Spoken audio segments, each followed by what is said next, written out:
J'arrive pas à me remettre de cette défaite en finale de Coupe du Monde, donc j'ai une envie irrépressible de faire des vidéos.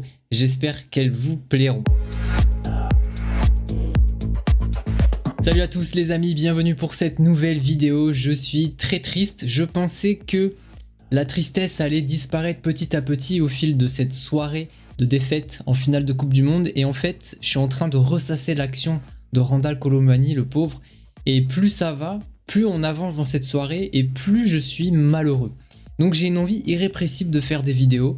Et donc dans cette vidéo, je vais vous parler des notes que j'ai attribuées aux joueurs de cette équipe de France. L'Argentine, je les note pas, je m'en fous, je vais noter juste les joueurs de l'équipe de France. La vidéo est sponsorisée par l'application OneFootball, merci à eux. OneFootball, c'est la meilleure appli pour suivre l'actualité du football, de vos joueurs préférés, de vos équipes préférées. Vous recevez des notifications en temps réel. L'application est gratuite et vous pouvez la télécharger sur tous les stores, mais si vous le faites à partir du lien que j'ai mis en description, vous me soutenez, merci. On commence par Hugo Lloris. Eh bien Hugo Lloris, je suis un petit peu dégoûté pour lui parce que sur les réseaux sociaux, il se fait assez défoncé quand même, on doit le dire. Hugo Lloris fait défoncer parce qu'il arrête jamais de tir au but ou de penalty, et c'est vrai que c'est clairement son point faible. On a tous des points forts et des points faibles, même Messi, qui est le meilleur joueur de l'histoire du foot, bah il a un point faible, par exemple c'est son jeu de tête. Eh bien Hugo Lloris, son point faible, c'est les tirs au but et les penalties. On s'attendait à ça quand les tirs au but ont commencé. J'étais extrêmement pessimiste avant cette séance. Et ben j'ai eu raison, Hugo Lloris n'a pas arrêté de penalty, mais surtout, on en a raté deux, on en a manqué deux, dont Tchouaméni qui ne cadre pas. Et je leur en veux pas, parce que après avoir joué une Coupe du Monde qui a été très fatigante, les mecs jouent tous les 3-4 jours, les mecs viennent de courir 15 km, leur demander de tirer un penalty alors que Tchouaméni il a 22-23 ans, la pression est énormissime sur ses épaules, il vient de courir 15 ou 16 km. Je veux dire, je peux pas en vouloir à Tchouaméni, je ne peux pas. Mais je ne peux pas non plus en vouloir à Hugo Lloris.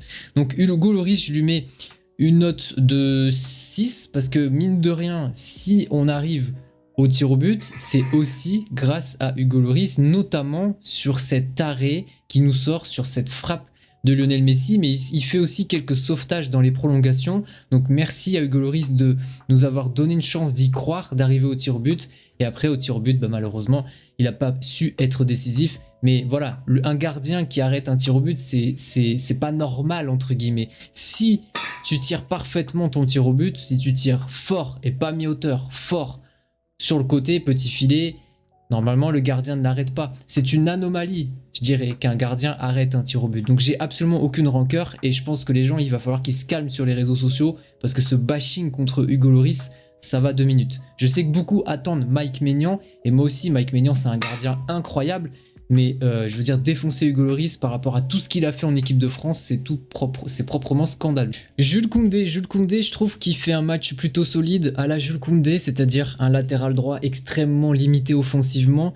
Il n'a pas apporté grand chose, quoique il a fait quelques belles petites choses au niveau offensif, mais oui, aucun centre par exemple, aucun dribble, très peu de combinaisons finalement avec Kolo Muani.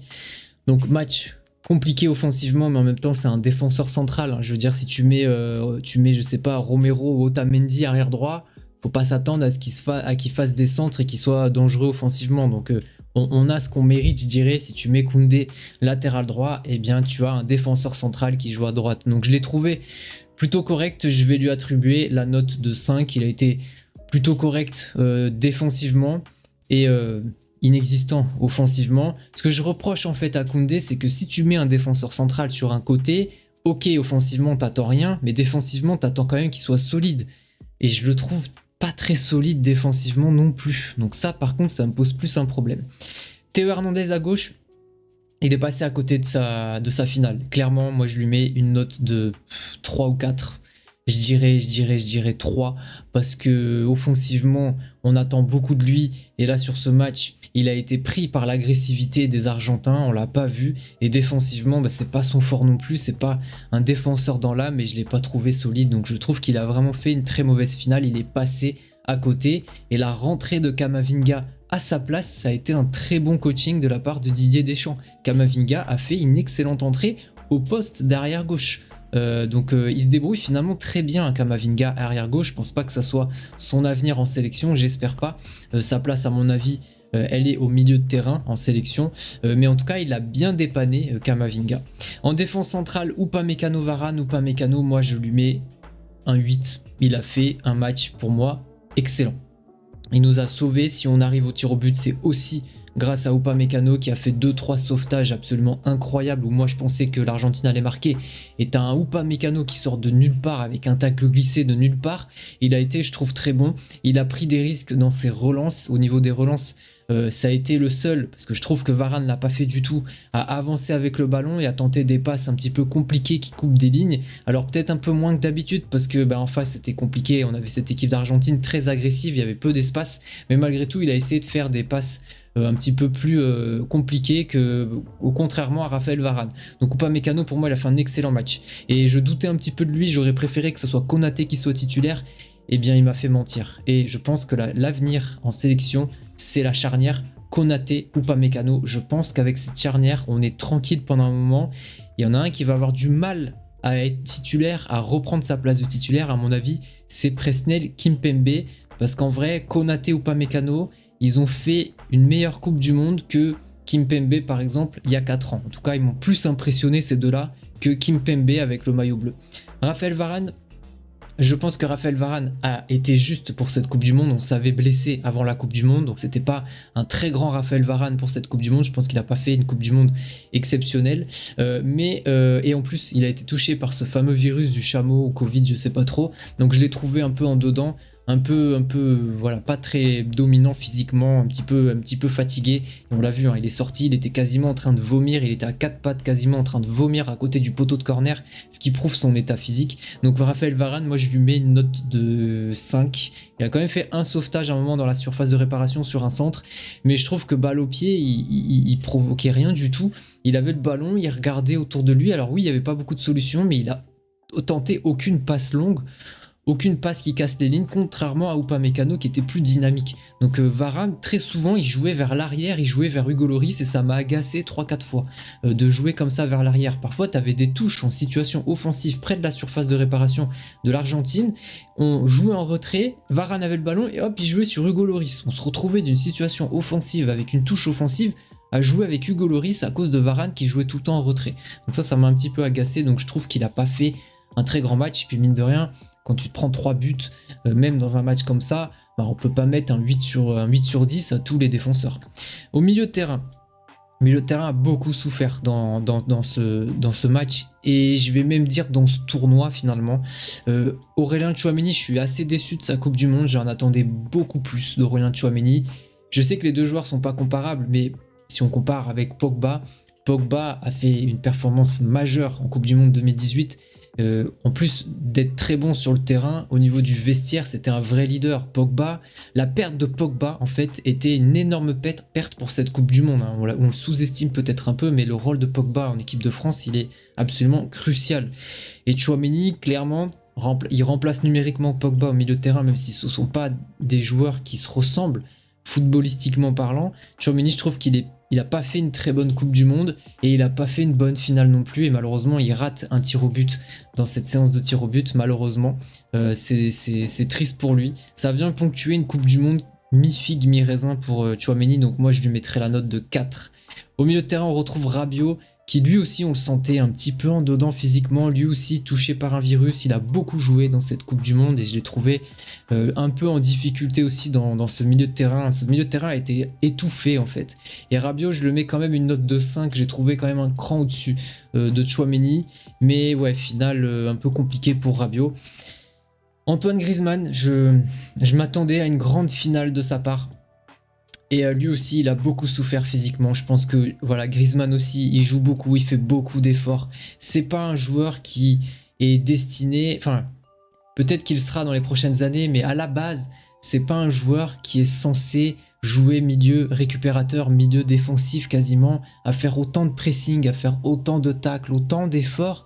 Il a peut-être pas le coffre physique pour faire tous ces efforts là, et je pense qu'il le paye en cette fin de Coupe du Monde, et il le paye sur cette finale. Je l'ai senti émoussé physiquement, et il a été moins juste techniquement, il a raté des passes qui nous ont mis en difficulté, et ça s'est senti. Malgré tout, ça change rien.